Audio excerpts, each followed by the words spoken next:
bersorak kemuliaan buat Tuhan kita yang luar biasa. Sebelum kita mulai ibadah, kita menundukkan kepala, kita mau berdoa. Terima kasih Tuhan buat segala kebaikan yang sudah kami terima sampai saat ini Tuhan. Bahkan sampai detik ini Tuhan, kasih-Mu tak berkesudahan dalam hidup kami. Kami rindu Tuhan untuk menyembah pada saat ini ya Bapak. Karena kami yang datang saat ini bukan karena dada dan kuat kami Tuhan. Semua karena oleh anugerah dan kasih-Mu yang luar biasa kami rasakan Tuhan. Inilah kerinduan kami Tuhan. Karena dalam diri kami Tuhan, sekali Yesus tetap Engkau Tuhan. Dan tidak ada selain siapapun Tuhan yang patut dan layak kami sembah. Hanya Engkau Tuhan, Allah yang sangat luar biasa dalam hidup kami. Terima kasih Tuhan. Terima kasih. Kami yakin dan percaya Tuhan bahwa Engkau hadir di tengah-tengah bersama-sama dengan kami Tuhan. Inilah kerinduan kami yang akan kami sampaikan kepada-Mu ya Allah. Kerinduan kami untuk menyembah kehadirat Yesus.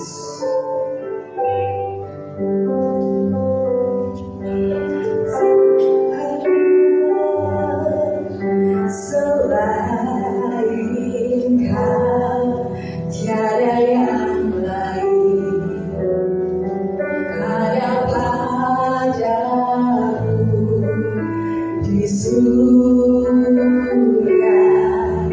Selain Kau tiada yang lain yang ku ingini, yang ku ingini di bumi.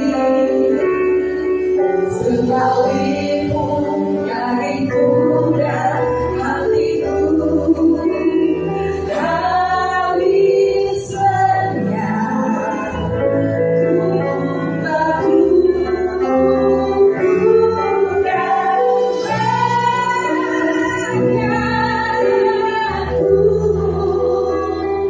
siapa? Tetaplah selamat. Mari Bapak Ibu Saudara kita nyanyikan lagi. Haleluya Yesus.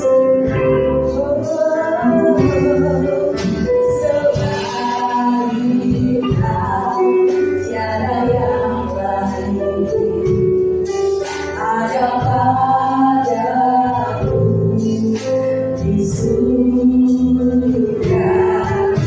Selain Kau tiada yang lain yang ku ingini, yang ku ingini di bumi. Sekalipun dariku dan hatiku habis lenyap, gunung batu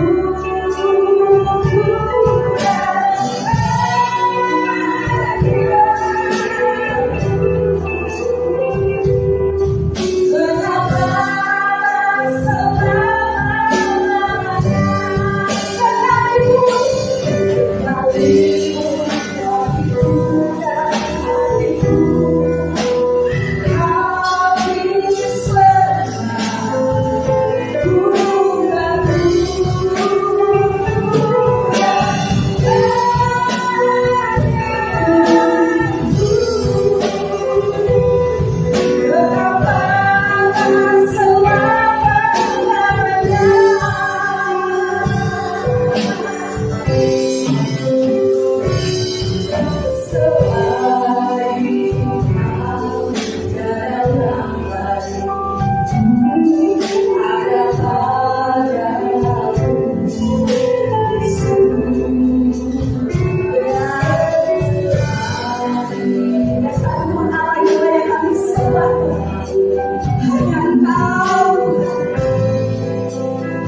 Untuk sekali lagi penyertaan-Mu sampai saat ini, sampai detik ini Tuhan kami rasakan.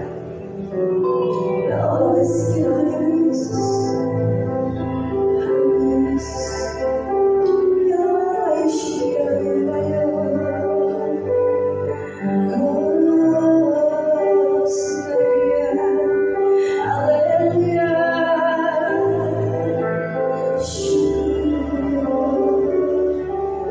Terima kasih Tuhan.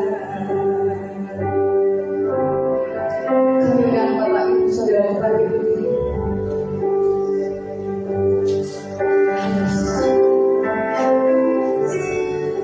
Terima kasih Tuhan. Terima kasih.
Yeah.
silakan duduk kembali. Karena sebentar lagi kita akan menyiapkan hati kita untuk mendengarkan firman Tuhan. Tuhan, kerinduan kami Tuhan, kami ingin Kau berjumpa dengan Engkau yang berkenan. Karena kami yakin dan percaya Tuhan, di suatu saat nanti kami pasti mengalami Tuhan.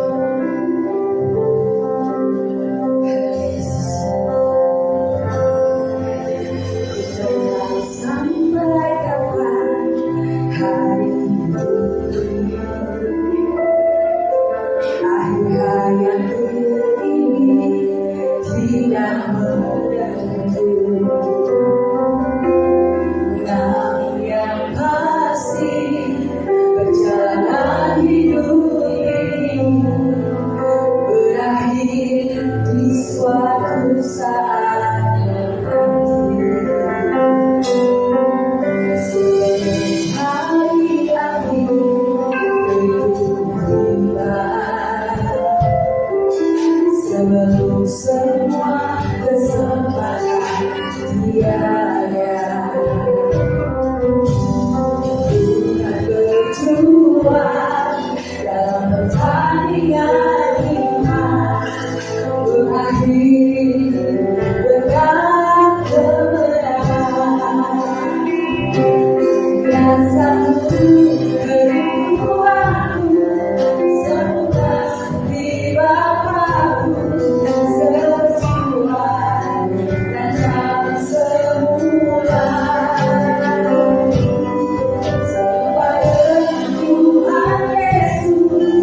kami telah berkumpul di tempat ini ya Bapa.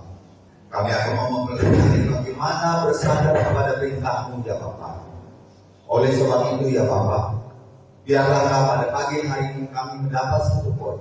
Bukan saja kami pandai untuk mendengar, tapi kami juga pandai melakukannya. Begitupun bukan hanya kami pandai bercakap-cakap tentang firman-Mu, tapi kami juga pandai mempraktekkan firman-Mu dalam kehidupan kami hari lepas hari ya Bapa.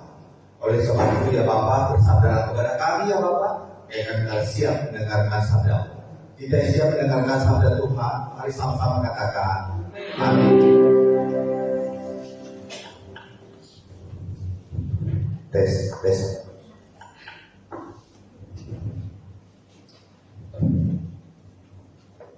Shalom Bapak Ibu sekalian. Pada pagi hari ini temanya adalah pengikut Kristus.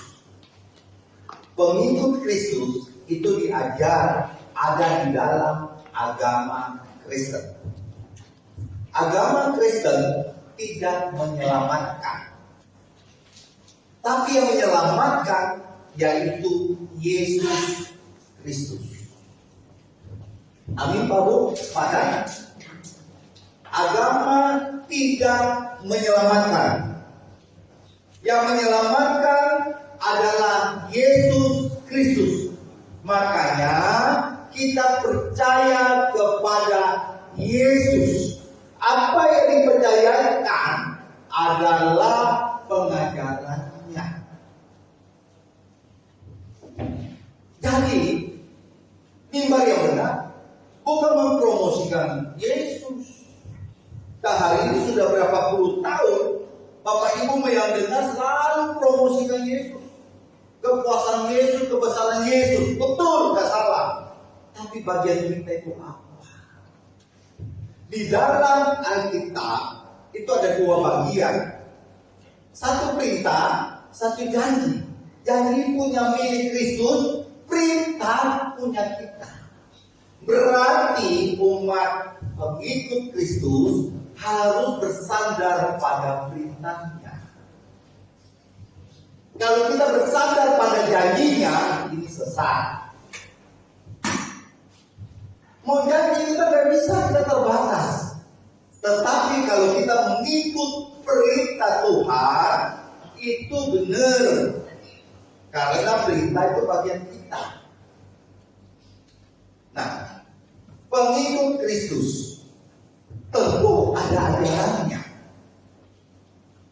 Pengikut agama kepercayaan Imani atau vegetarian itu melarang kita makan daging, tapi makan sayur-sayuran. Kalau namanya Payo siapalah Mr. A, dia bilang saya ini vegetarian, tetapi di luar kita lihat dia sedang makan sate, makan steak, maka dia bukan vegetarian. Kristen, pengikut Kristus, Kristus adalah kasih. Ajarannya Yesus itu tentang kasih. Dalam kasih itu adalah mengampuni. Berarti kalau kita tidak mampu mengampuni, itu berarti kita bukan pengikut Kristus, tetapi kita beragama Kristen. Agama Kristen tidak menyelamatkan. Kok bisa? Karena surga itu punya Yesus. Kita ikut perintah Tuhan, otomatis kita masuk di dalam surga bersama-sama dengan Yesus. Amin Pak Bu? Kita semua sudah berusia. Wah, kekekalan itu sangat mencegah. Kekekalan itu sangat menakutkan. Betul, tertawa seperti itu. Dosa jalan terus. Saya bilang, memang saya gak heran. Tetapi kalau orang-orang seperti itu, kadang-kadang sudah terlambat, dokter sudah bilang, aduh sudah nggak bisa, sudah stadium sekian, sudah. Baru mau cari kekekalan. Kekekalan itu tragis, tertawa. Sampai ditanya, istimewa apa saya sehingga Bapak mau membimbing saya? Coba. Maka benar Pak, Bu.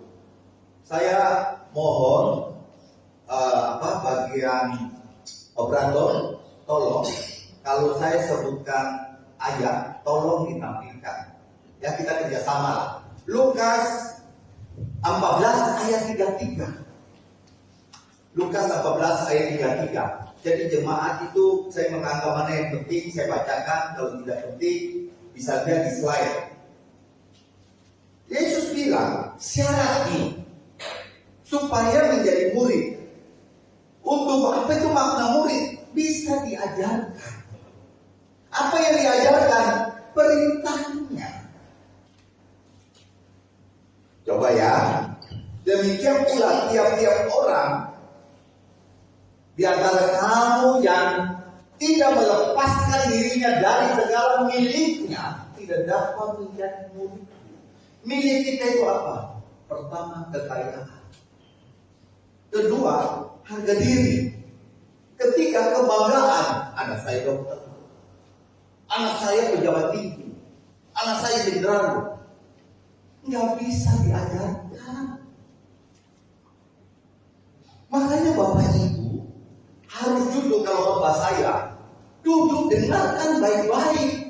Ini bekal untuk kekekalanmu. Percaya saya. Kalau ini tidak bernilai, tidak mungkin saya khotbah dari mimbar ke mimbar. Kalau hanya datang untuk senang-senang, seperti MC dalam suatu apalah perkawinan lah apa, yang tidak bernilai kekal, tidak mungkin saya fight.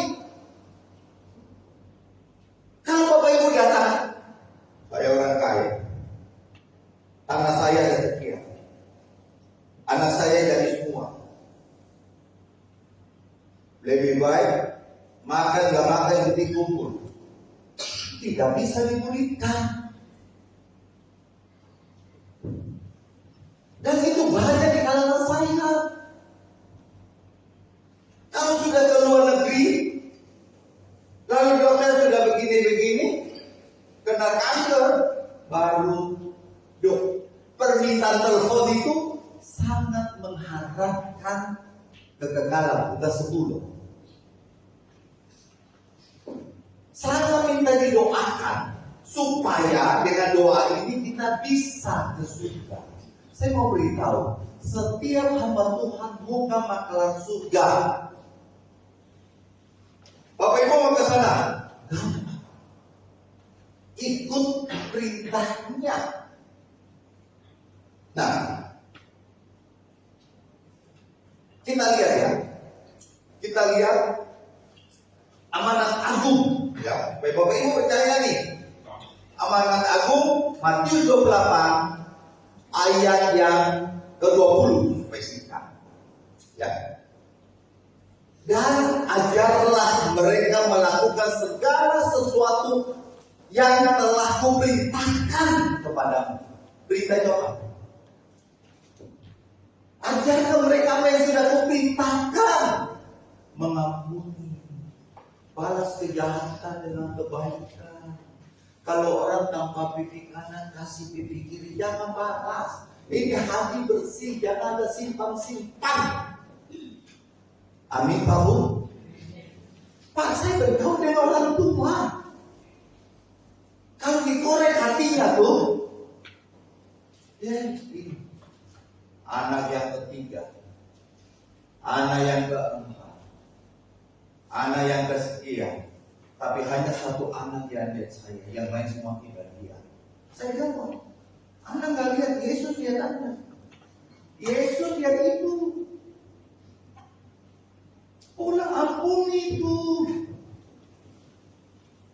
Bapak Ibu bisa bilang begini, tapi begini Pak, yang saya tahu itu anugerah Pak yang menyelamatkan saya. Bukan perbuatan baik, saya jawab 100% betul.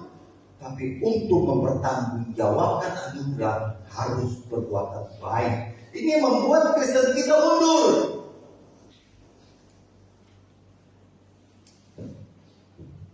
Lihat ya, kita lihat di dalam Matius 6 ayat yang ke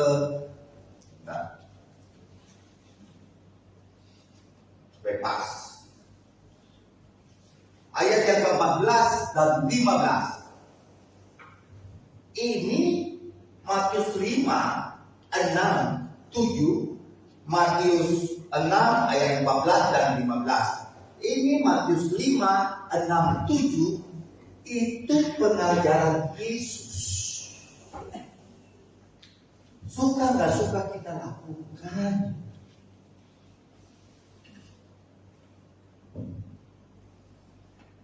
Ya, saya bacakan. Karena jikalau kamu mengampuni kesalahan orang, Bapamu yang di surga akan mengampuni kamu juga. Kebalikan, tetapi jikalau kamu tidak mengampuni orang, Bapamu juga tidak akan mengampuni kesalahanmu. Yang saya aneh, kepahitan. Bisa doa.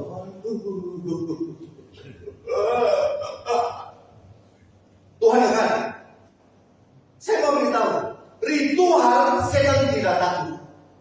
Yang setan takut, Bapak Ibu bisa melakukan perintah Tuhan. Yang mana?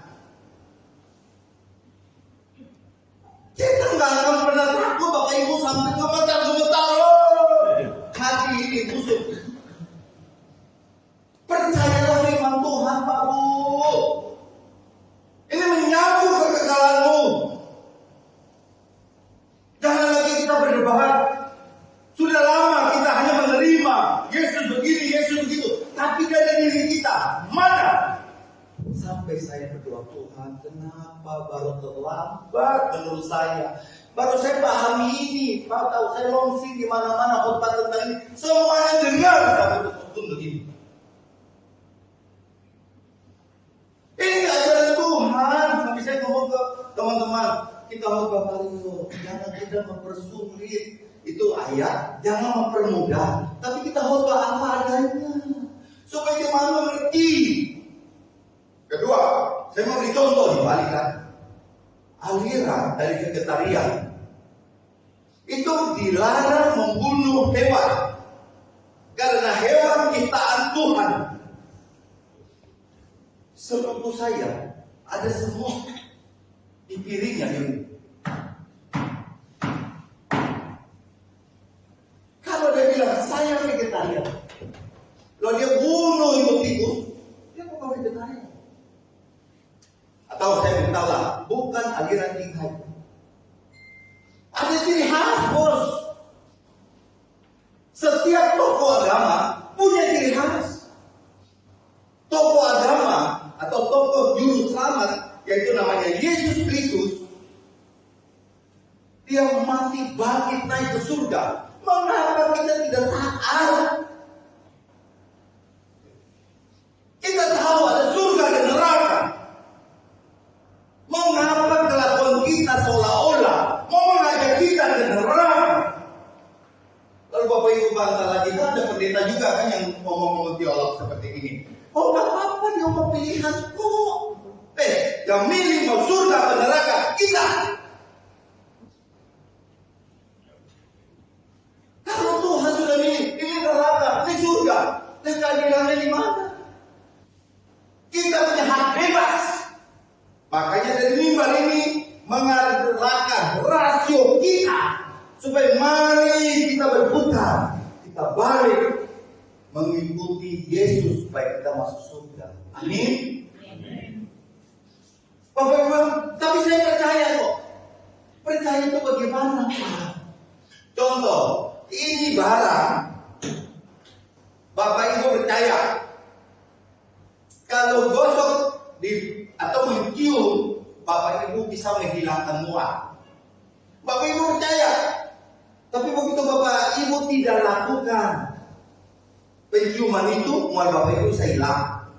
Oh Pak, kalau sulit Pak, saya tidak ada balik. Ini air mineral. Bapak Ibu yakin? Bapak Ibu percaya? dahaga bisa hilang. Bapak Ibu nggak minum, dahaga bisa hilang. Bapak Ibu percaya, Yesus itu juru selamat, menyelamatkan kau. Tapi engkau nggak hidup di dalamnya. Apa hidup di dalamnya? Melakukan perintahnya. Apa bisa?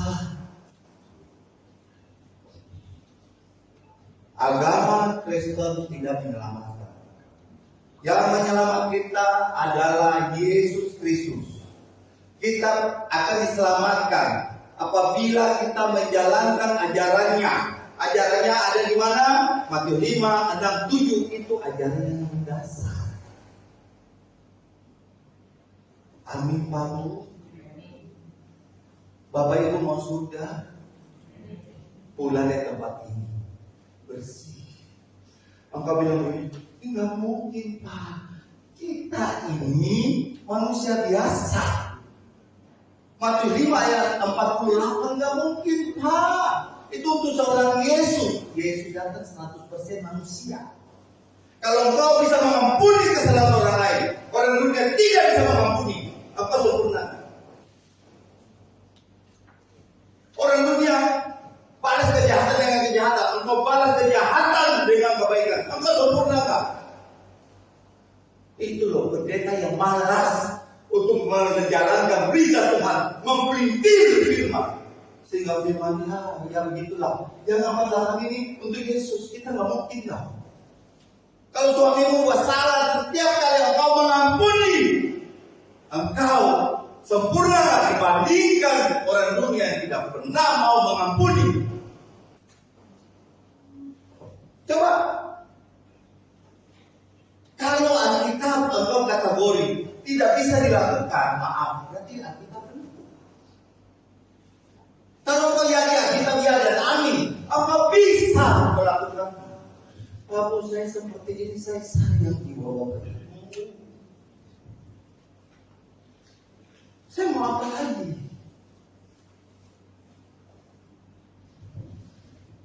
Amin Pak Bu, tolonglah sadar. Lalu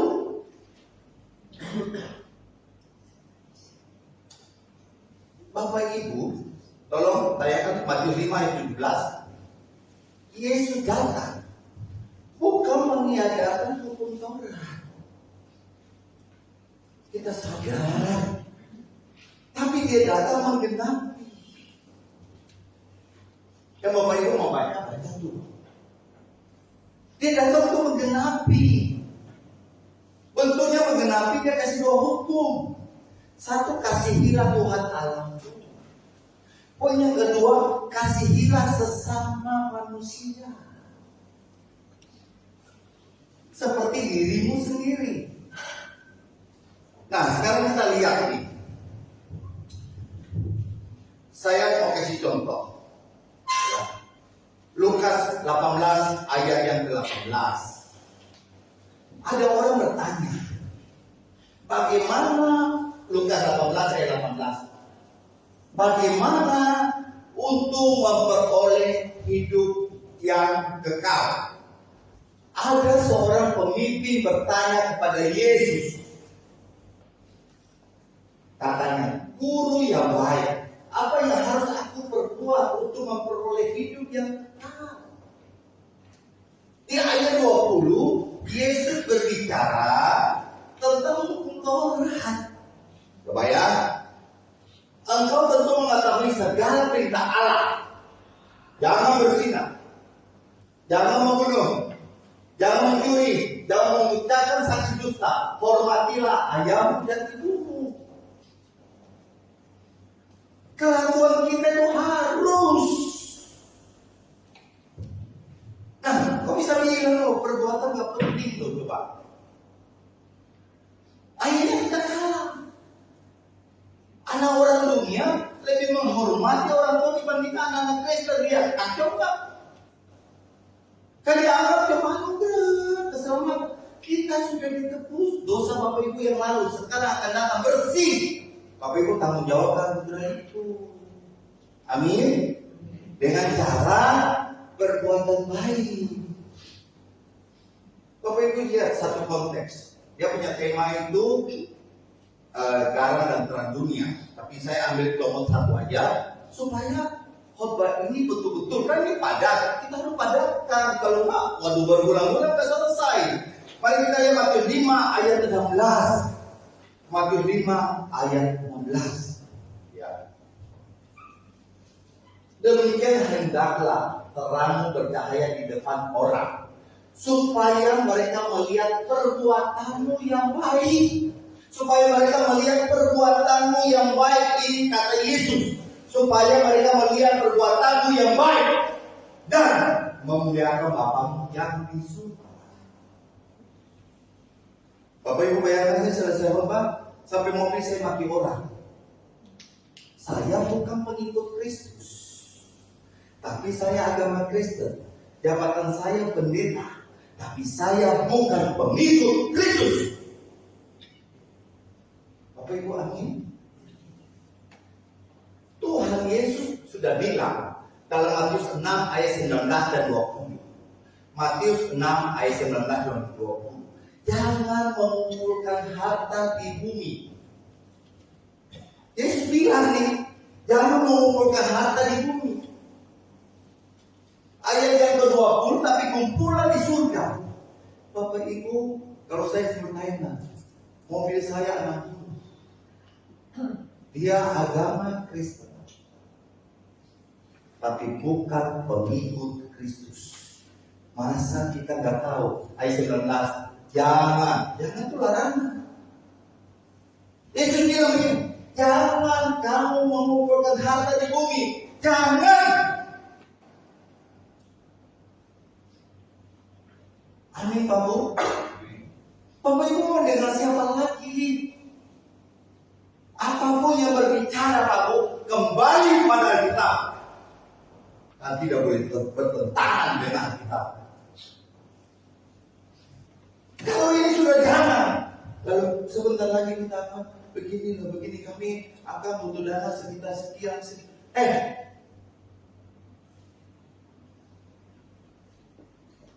Tidak usah libatkan jemaat. Kasih pengumuman, jemaat mau sikat, gak mau ya udah. Nanti Tuhan akan pelihara gerejanya. Masa gak percaya firman Tuhan? Engkau ya kalau gak percaya, kalau engkau masih belum, rohanimu masih anak-anak, jalan perintah Tuhan.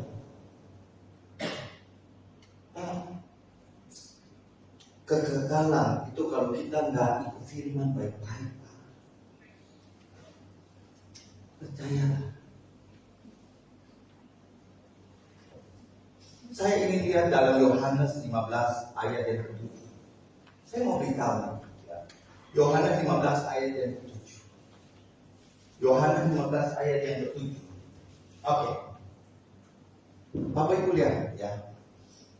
Jikalau kamu tinggal di dalam aku dan firman-Ku tinggal di dalam kamu. Apa maksudnya? Kita hidup ini ikut perintah Tuhan. Misalnya harus mengampuni. Itu berbuat itu kita lakukan perintah Tuhan sampai menjadi pola hidup. Kalau karakter pola hidup mengampuni nggak ada, maaf engkau bukan pengikut Kristus, tapi engkau agama Kristen.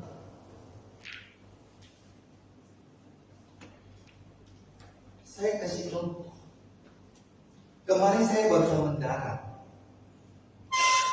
Sampai pesawat stop, saya kan lagi berdiri. Itu ada satu bapak-bapak dia buka itu atas, kena kepala saya. Bunyinya keras, Pak. Boom! Semua penumpang lihat saya, Pak. Saya mau garuk ini mana, Pak? Saya tahan sakit, Pak. Bapak itu bilang, maaf. Saya jawab, enggak apa-apa, Pak. Dia berdiri, dia balik lagi. Maaf ya, saya juga ngomongin maaf. Saya bilang enggak apa-apa. Sudah turun dari pesawat ke toilet, ketemu lagi. Maaf ya, kok tadi nggak sengaja. Aduh, kok nggak apa-apa deh, bersih. Itu dari pola hidup.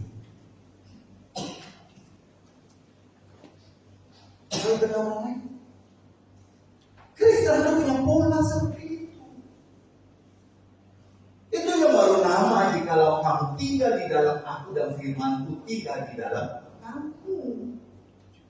Firman sudah di sini. Orang jahat mau fitnah. Engkau sejuk karena pembelaanku bukan manusia, tetapi Tuhan yang aku layani dengan setulus hati. Amin, Pak Bu. Kalau Bapak tanya, ngapain Bapak? Bukan ngapain. Karena kita bisa seperti orang suku, mengapa itu selalu arahkan ke kita? Saya bilang tahu, Yesus sayang Bapak Ibu.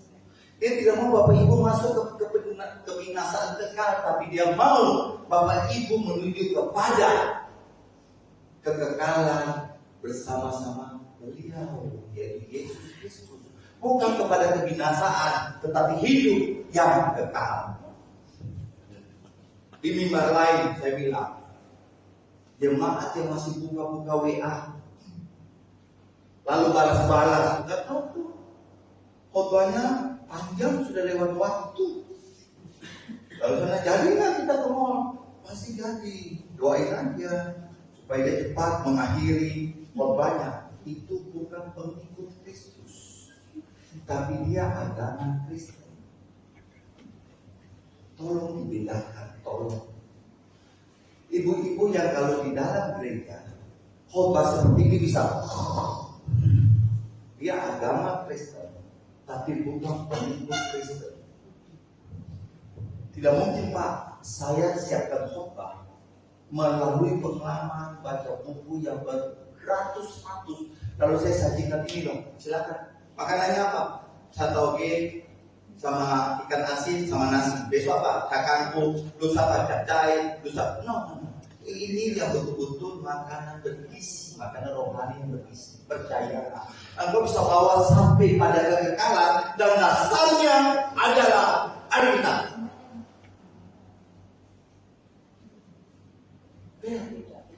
Apakah sebelum ini Bapak Ibu pernah dengar seperti ini? Lalu Yesus bilang satu. Dalam Yohanes 14 ayat 15. Jangan kita gaya Tuhan Yesus, saya mengasihi engkau dari gigi. Yohanes 14 ayat 15. Jikalau kamu mengasihi aku, kamu akan menuruti segala perintahku. Mana bisa angel loh. Namanya apa?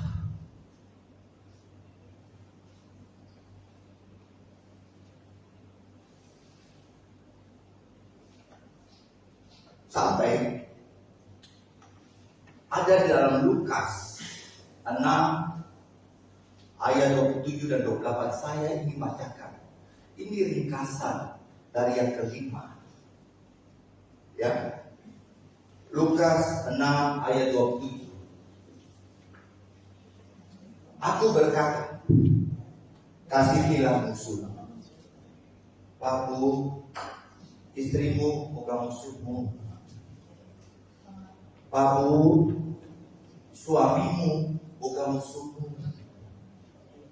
Bapak dan ibu, anak-anakmu bukan musuhmu. Anak-anak, orang tua bukan musuhmu. Kalau Tuhan bilang kasihilah musuhmu, lalu yang tadi saya sebutkan bukan musuhmu, engkau harus sayang. Ini perintah. Amin Pak Bu? Praktekkan. Ada yang bilang begini, ayat, hai suami, kasihlah istrimu. Itu perintah. Tidak pernah Alkitab bilang, hai suami, kasihilah istri orang lain. Jangan dipikir. Istri, hai istri, tunduk pada suami.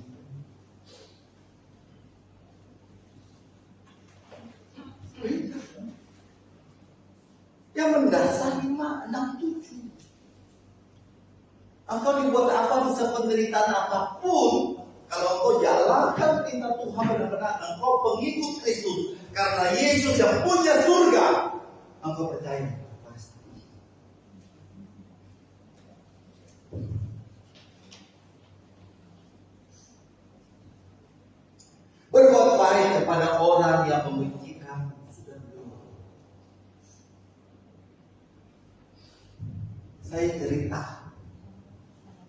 ada satu persekutuan hamba Tuhan.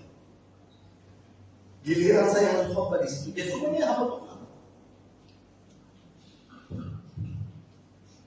Tempatnya ini, pregame. Jamnya juga antik, jam 10. Jadi saya sudah nggak bisa kerja. Saya datang. Datang itu pendeta-pendeta lagi loncat karung. Lalu saya bilang koordinator, Bu, saya punya jadwal hari ini. Mengapa semua hamba Tuhan itu bermain-main? Oh iya, Masya Allah, lupa. Bagaimana bisa lupa, Bu? Ini kamu bisa lepaskan dan kami senang-senang. Saya bilang, saya datang untuk beritahu firman. Bapak Ibu tahu, kumpul semua. Waktu saya mulai khotbah, koordinator saya bilang bahwa gara-gara Bapak kami tidak bisa loncat karung, main-main. Saya bilang, Bu, saya ambil hak saya. Kalau Ibu nggak mau pakai saya, ngomong. Lalu sudah saya beritakan firman, selesai saya pulang. Kali berikut saya masih dipanggil. Bapak tahu, hari ini persekutuan itu tutup. Dia agama Kristen, tapi bukan pengikut Kristus. Orang yang menjadi pengikut Kristus suka dengan perintah Tuhan. Dia benci saya apa tidak? Saya tidak peduli. Yang penting firman ini saya jalankan, berbuat baik kepada orang yang membenci kamu. Selesai. Tidak tahu diri, pusing amat. Pak, apa yang saya khotbahkan sudah saya praktekkan. Makanya khotbah itu bisa enak. Saudara saya, kerja di saya, seluruh database yang punya langganan saya dikasihkan ke saingan saya. Hari ini saya masih tetap baik. Nah, kenapa kita baik, mereka kira kita bodoh. Tahu-tahu kita sedang melakukan perintah Tuhan. Amin. Saudara saya kerja di saya. Bapak Ibu tahu? Dia nyuri. Coba. Nyuri. Keluarnya itu malam-malam. Makanya sekarang barang difoto, keluar difoto, terus difoto. Ada satu orang yang centang, nggak hilang. Dulu kan belum ada WA, curi. Bapak Ibu tahu, saya sampai di kota Makassar, saya tetap berbuat baik dengan kakak adiknya, semua berbuat baik. Saya ketemu dia, saya rangkul. Jangan Bapak Ibu kira ini saya sok. Khotbah atau praktek nggak ada. Enggak, Bu. Sungguh kita duduk. Kalau nggak percaya Bapak buat baik, wajah dengan saya pasti balas baik. Jadi firman ini bisa dipraktikkan. Ayat yang berikut 28. Lalu sisa waktu kita masuk di pasal 7. Mintalah berkat bagi orang yang mengutuk kamu. Baru saya pernah dengar. Mari kita kembali pada firman. Ada orang tua kutuk anak Kristen. Saya nggak butuh engkau. Anak bilang mau berlaku enggak? Saya bilang tidak berlaku. Yang mana Pak? Yesus sudah mati di atas kayu salib. Dia menebus dosa kita. Dan untuk menebus kutuk, itu orang yang mati harus tergantung, tidak boleh kena tanah. Itu dia juga membebaskan kita dari kutuk.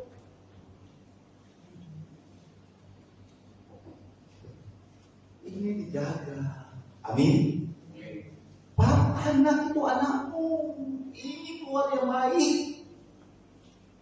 Dia buat dosa di hati, dia mau kutuk, tapi berdoa buat dia untuk minta berkat. Ada lagi ini. Berdoalah bagi orang yang mencaci kamu. Perhatikan ini. Pak, susah. Tidak ada yang susah karena ada Roh Kudus. Nanti next kita lanjut lagi. Kita masuk ke pokok. Matius 7 ayat yang pertama. Lalu yang kedua sampai kelima itu hanya penjelasan. Matius 7 ayat pertama. Oke, jangan kamu menghakimi supaya kamu tidak dihakimi. Ini pengajaran Yesus. Perhatikan.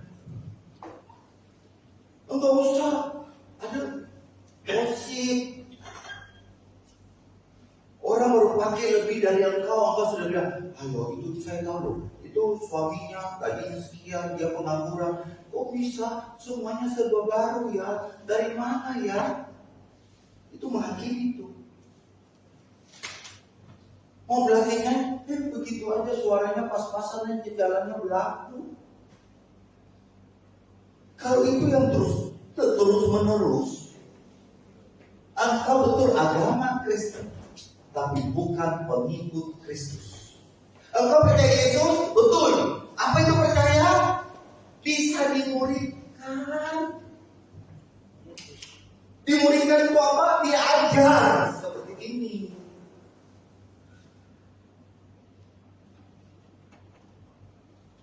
Amin. Sampai-sampai ya, sampai-sampai. Kalau Bapak Ibu, saya mau beritahu. Mari kita lihat Matius 7 ayat yang ke-28. Ada 28? Oke, terima kasih. Dan setelah Yesus mengakhiri perkataan ini, apa yang mengakhiri perkataan? Pengajarannya. Itu 7 ini ayat terakhir. 1, 2, 9 terakhir. Dan setelah Yesus mengakhiri perkataannya, apa? Pengajarannya. Yang mana? 5, 6, 7. Maka tajublah orang banyak itu mendengar pengajarannya. Pak Konghucu percaya pada tabur tabur tuai. Kalau dunia itu apa? Hukum karma. Konghucu percaya hukum karma. Dan ajarannya harus menghormati orang tua. Di rumahnya sampai ada foto, ada lilin, ada dupa. Kita tahu itu Konghucu. Konghucu mengajar mereka harus berbuat baik. Kalau tidak berbuat baik, nanti reinkarnasi engkau bisa jadi, kalau manusia bisa di Irian pedalaman atau bisa di Afrika pedalaman. Maka dia harus berbuat baik. Bapak Ibu lihat kualitasnya berbuat baik luar biasa. Sampai-sampai mau diajak ke Kristen, dia bilang, yang memberi makan papa mama saya, abang saya siapa? Saya tidak bisa meninggalkan mereka. Bukankah agama Kristen melarang pegang dupa? Kita Kristen dan Konghucu sudah mati. Konghucu itu tokoh. Dia mati tidak bangkit. Yesus mati dalam proses kematian menebus dosa kita. Mati, bangkit, naik ke surga. Masa kita gak bisa, Pak Bu? Coba.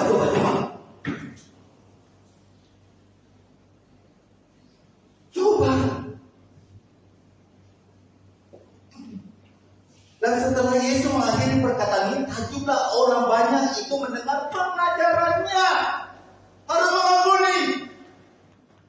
Orang yang mau jahat balas dengan baik. Orang yang mengutuk engkau minta berkat bagi dia. Hidupmu harus menjadi terang supaya Bapamu dipermuliakan. Nah, kalau mau dipermuliakan gimana? Di gereja Ya begitulah. Di luar gereja lebih ngeri. Kan dulu tahun 2005 ke bawah, saya kan ditembak-tembak tuh. Pendeta tapi begini. Pendeta itu tahu saya. Begini. Saya bilang, itu betul dia pendeta agama Kristen. Tapi dia bukan pengikut Kristus. Kenapa? Karena pengajaran Yesus dia tidak praktekkan. Beri kemuliaan bagi Tuhan. Seperti ini masa depan juga Bapak Ibu. Boleh pendeta di luar jalur, tapi dia bukan pengikut Kristus. Kenapa? Ajaran Yesus tidak masuk ke sini. Amin.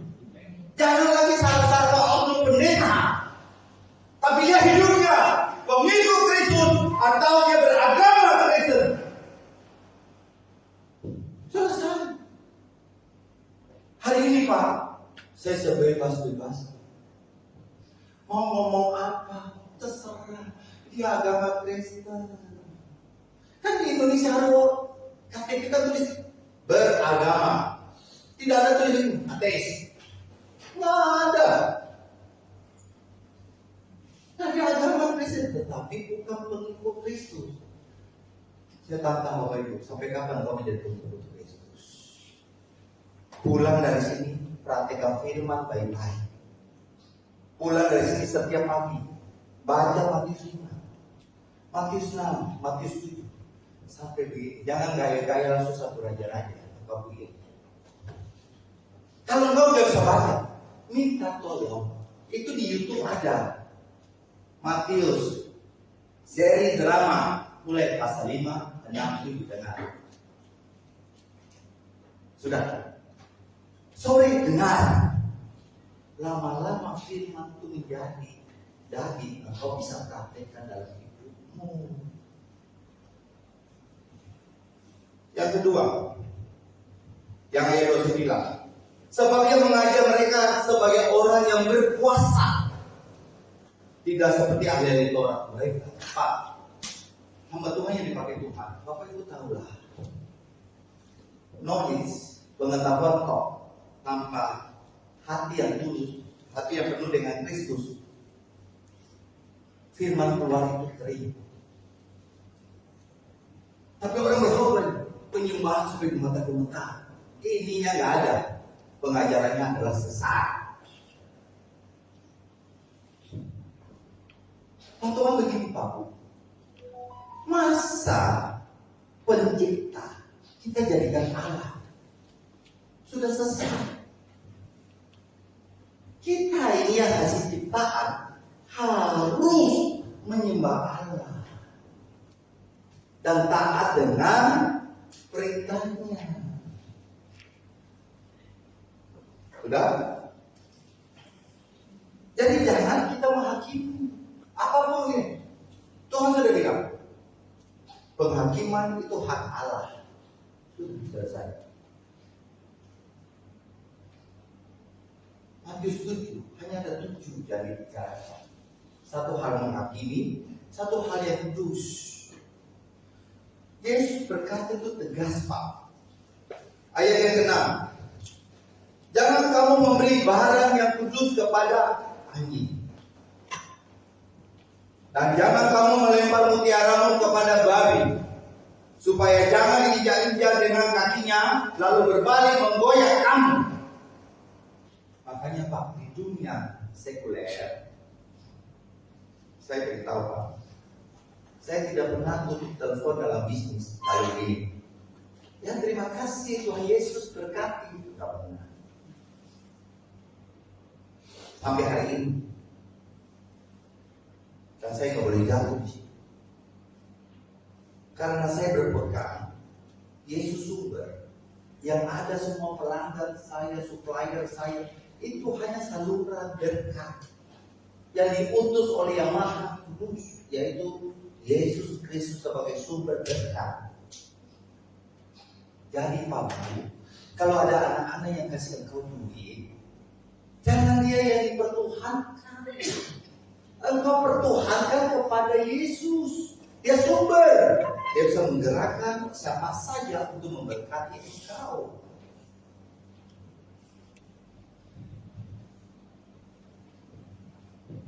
Saya cari contoh, bukan dipromosikan supaya Bapak Ibu tahu firman itu harus hidup. Saya dari masjid, saya nggak kepikiran apa-apa.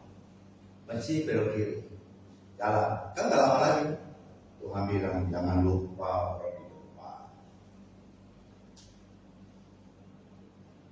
Saya bisa ambil di mobil, saya kasih. Oh Yesus berkata, pulang damai. Praktikkan itu.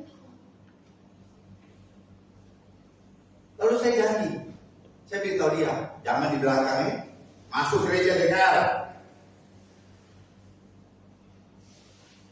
Pak, dunia sih mulai beda. Kita mau ngomong begini ke mereka udah ketawa.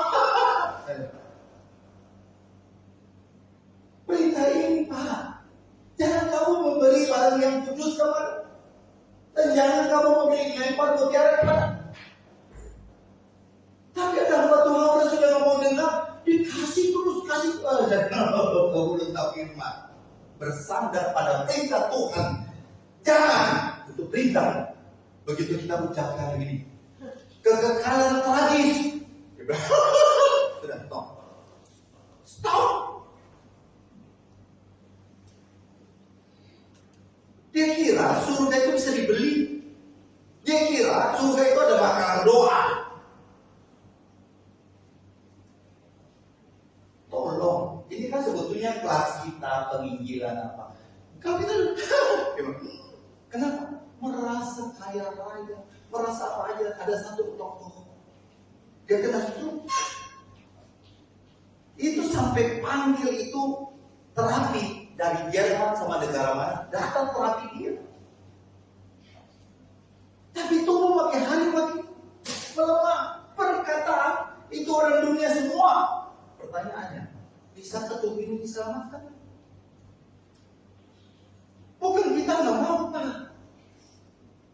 Salah satu untuk memenangkan anggota keluargamu, kamu praktek dengan perbuatanmu, orang bisa berubah. Orang sudah bosan dengan firman-firman tuh.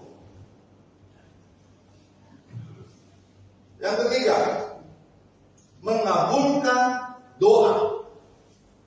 Saya bacakan ayat yang ke-7 dan 8. Mintalah, maka akan diberikan kepadamu. Carilah, maka kamu akan mendapat. Ini kata Yesus. Ketok, maka pintu akan dibukakan bagimu. Karena setiap orang yang meminta menerima, dan setiap orang yang mencari mendapat, dan setiap orang yang mengetok, baginya pintu dibukakan. Amin.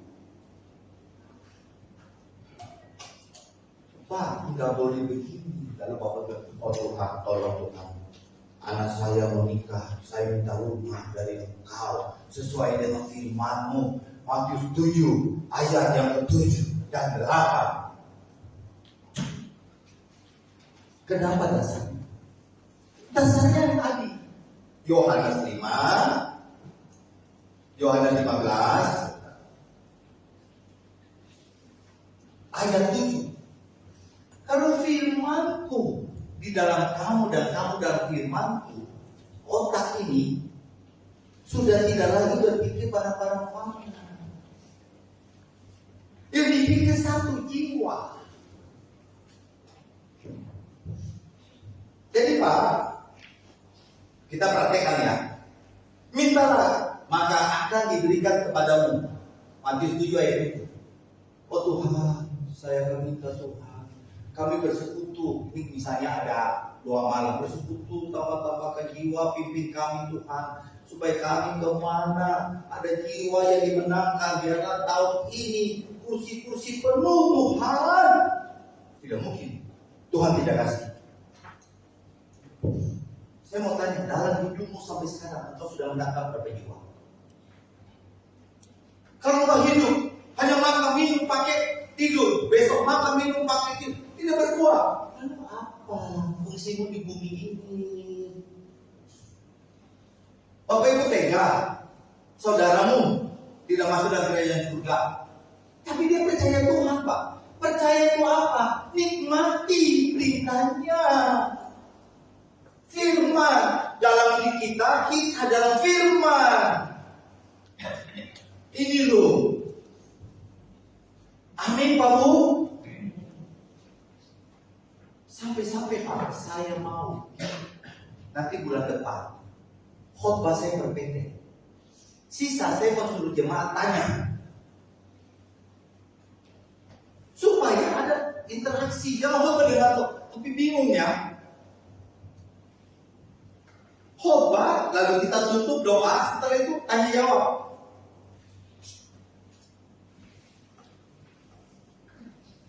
Supaya apa yang ada di sini salah diubahkan. Percaya itu apa? Percaya Yesus Juru Selamat? Ya, berarti pengajarannya berupa perintah harus kita lakukan. Amin Pak Bu? Jelas? Yang kedua, carilah maka kamu akan mendapat. Masa Bapak Ibu, oh ya itu famili saya masih ada di sini gang 10, aku datang. Daripada minggu gak buat apa-apa, kita ke gereja sama-sama yuk. Nanti pulang kita makan. Masa seluruh kita, teman-teman kita betul sudah jadi pengikut Kristus? Saudara-saudara kita sudah jadi pengikut Kristus?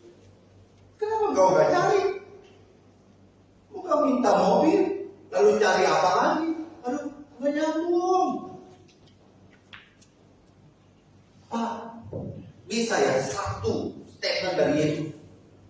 Matius 6 ayat 19. Jangan kumpul harta di bumi. Asal ada makanan pakaian cukuplah. Masa itu? Aduh, gak mengerti. Lalu Pak bilang gini, lah Pak, ada yang kaya ya? Ada yang enggak ya? Tolong tanyakan. Matius 5 ayat 45 itu berkata ya, maka karena dengan demikian kamu menjadi anak-anak Bapamu yang di surga, yang menerbitkan matahari bagi orang jahat dan orang yang baik, dan menurunkan hujan bagi orang yang benar dan orang yang tidak benar. Artinya kalau mengenai perut, Bapak Ibu tekun, kerja keras, hemat, pasti sukses. Saya terima lamaran. Bapak Ibu bayangkan, anaknya umur 25 tahun. Pengalaman kerja itu 15 perusahaan. Saya tanya, bagaimana kok bisa 15? Apa? Saya cari pengalaman. Saya bilang Anda tak tekun. Kadang-kadang juga sudah 3 bulan gaji percobaan. Tambah 1 bulan lagi, saya mau naikkan gajinya. Dia minta mengundurkan diri. Oh Bapak. Bapak Ibu tahu yang kemarin sudah ikut saya kurang lebih 6 bulan. Anaknya cerdas. Lalu saya bilang, jangan berpisah di masa lalu. Dia mengundurkan diri, dia nangis. Lalu saya suruh staf saya, coba tanya ini kenapa? Dia cerita, rumahnya dia ke pekerjaan itu 45 menit. Sedangkan di rumah itu hanya mamanya.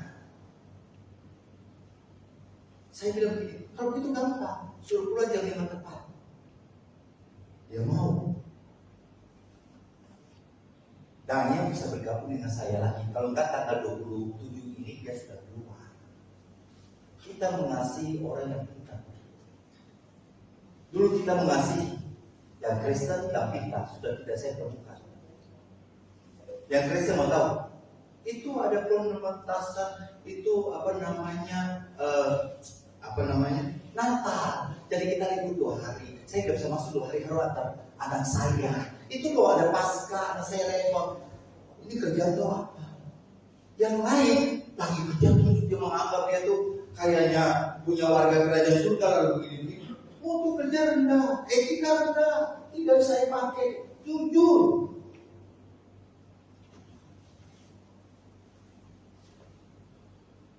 Kasus terakhir, kan suami saya stroke. Lalu orang saya di kantor bilang, Pak, ada satu lebih baik. Dia pengantar sama Tuhan. Wah, saya bilang, waduh ini aman. Tapi saya bilang, waduh, dalam hati nih kayak pengalaman nih. Bapak Ibu tahu, baru kerja kurang lebih 2 bulan. Dia datang, ya apa Pak ya? Saya datangkan jam 11. Dia nggak bilang jam 11, pulang malam-malam. Jadi saya datang, anak-anak sudah tidur. Saya minta di Bapak kan kerja jam 11, pulang jam 9 kau aja. Ya dasar itulah Pak, saya mau mengundurkan diri. Saya bilang, oh kalau begitu begini aja, Anda pulang jam 7. Masuk jam 11. Oke deh Pak, baru 2 hari. Pak, saya minta cuti.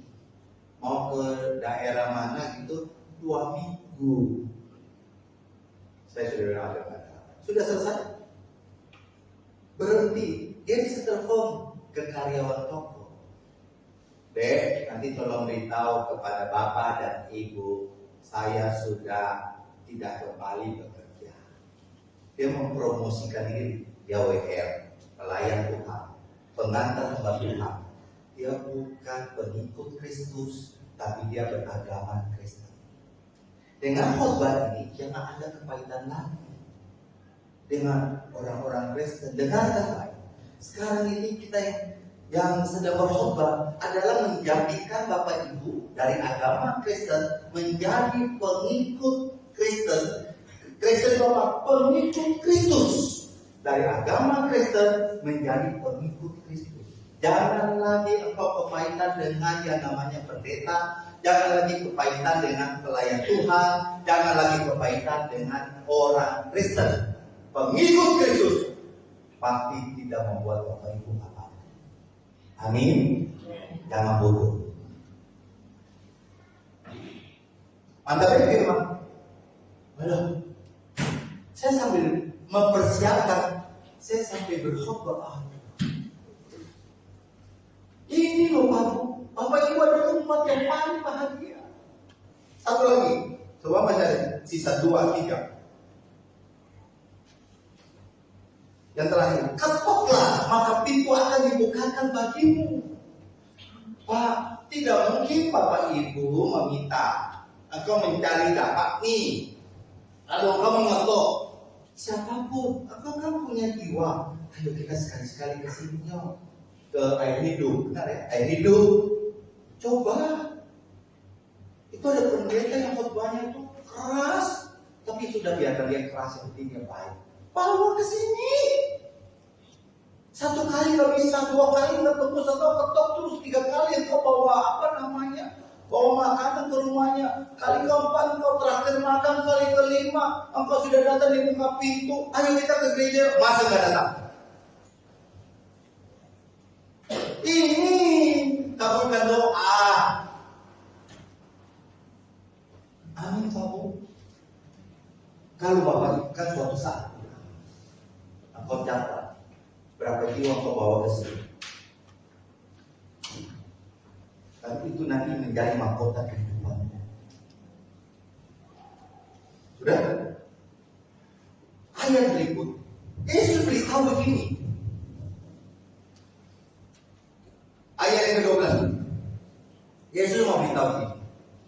Segala sesuatu, Matius 7 ayat 12, segala sesuatu yang kamu kehendaki supaya orang berbuat kepadamu, perbuatlah demikian juga kepada mereka. Itulah isi seluruh hukum Taurat dan kitab Nabi. Saya mau.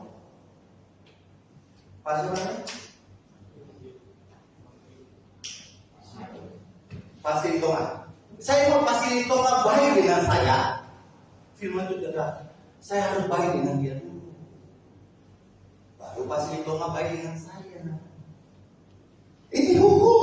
Seluruh isi hukum Taurat. Saya mau baik dengan Bu Tandri, saya berbuat baik dulu. Baru Bu Tandri buat baik dengan saya. Ini perintah Tuhan. Ini masa tidak jelas? Jadi berarti hidup itu harus memberi, bukan menuntut. Kalau kau mau anakmu baik, kalau kau mau anakmu cuci piring, kau cuci piring dulu.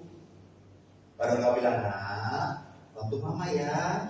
Baru dia mulai pelan-pelan cuci piring. Habis makan lama-lama jadi pola hidup.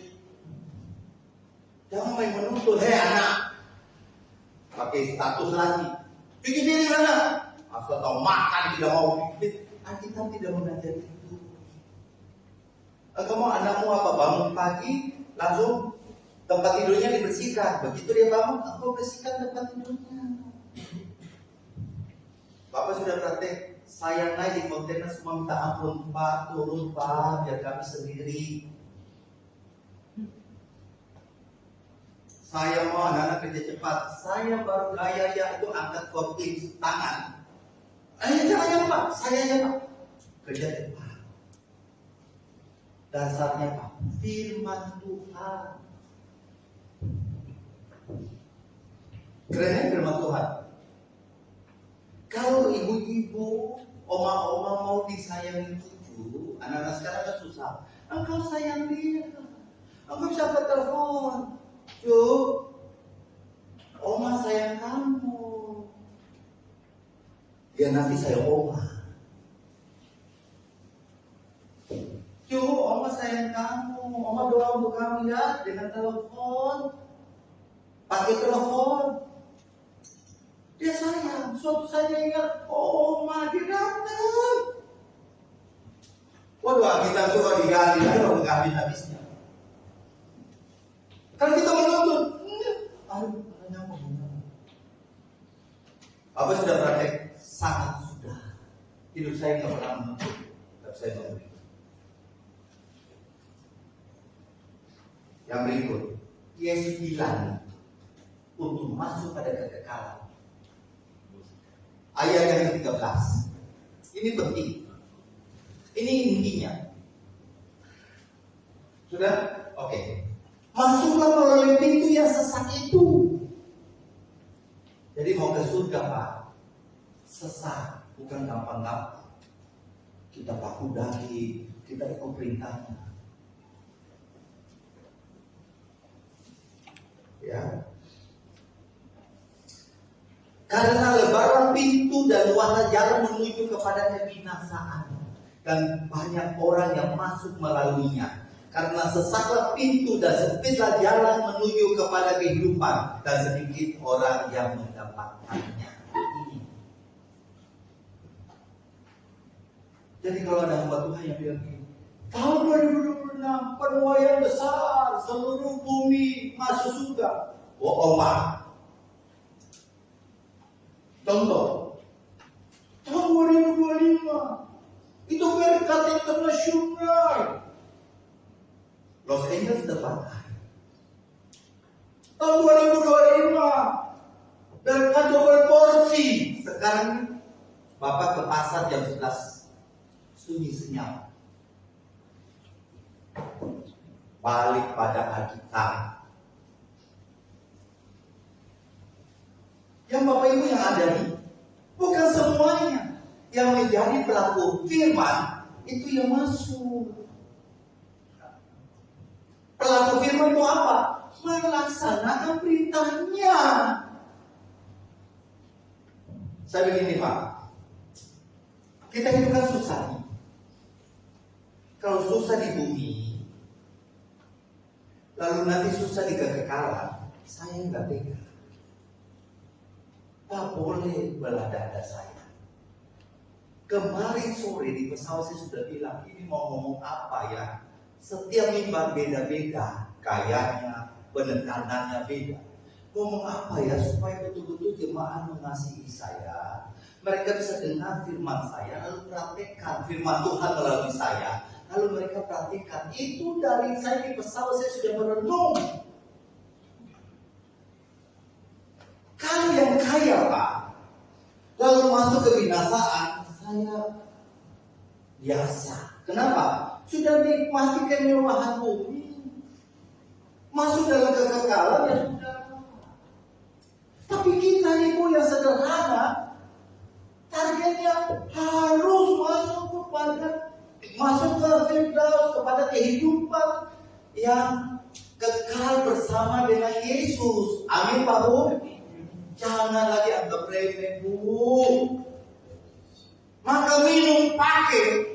Sudah, kau sudah dikuatkan Tuhan. Tinggal berapa tahun bertahanlah. Ini sungguh.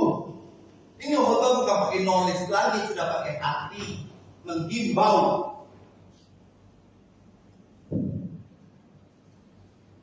Itu. Jadi sudah nggak bisa, Bu. Kalau ayat yang berikut, pengajaran Yesus, hal pengajaran sesat. Kerennya Yesus itu. Hal pengajaran sesat itu Matius 7 ayat 15. Matius 7 ayat 15. Itu dulu. Waspadalah terhadap nabi-nabi palsu yang datang kepadamu dengan menyampal seperti domba, tetapi sesungguhnya mereka adalah segala yang buas. Mereka lihat, Bapak Ibu, tulus-tulus. Di kalangan lain, yang kalangan pengusaha, itu kan ada ayat perjanjian lama. Memberi minum kepada hamba Tuhan, itu hamba Tuhan sudah menghutangi Tuhan.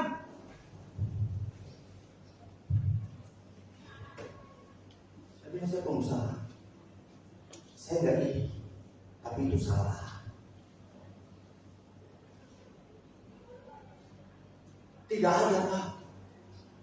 Yang betul Bapak Ibu, jalankan perintah Tuhan cukup. Duitmu tidak mungkin memberi engkau masuk surga, tapi engkau melakukan perintah Tuhan. Makanya jangan heran. Ada yang kaya raya, Bapak iri ya? Saya tidak iri, saya tidak pernah makan 1 rupiah pun dari hasil pelayanan saya. Pulang baik-baik. Sampai ini menjadi pola hidup. Engkau nanti punya gairah untuk pelayanan. Oh, dompet-dompet kau tuntutan. Ada ini langsung, kurang ini langsung. Saya lihat dengan mata kepala saya sendiri. Itu ada retreat kaum bapak-bapak. Gembala subsidi 100 ribu dari jemaah. Saya lihat sendiri. Karena gembala itu punya usaha. Dan gembalanya tidak pernah di 1 rupiah pun dari pelayanan. Dan saya melayani di situ 1 bulan sekali. Bahkan saya mengajar, kalau kita sudah di mall, Pak bantu ya, kita tim pengajarannya begini. Coba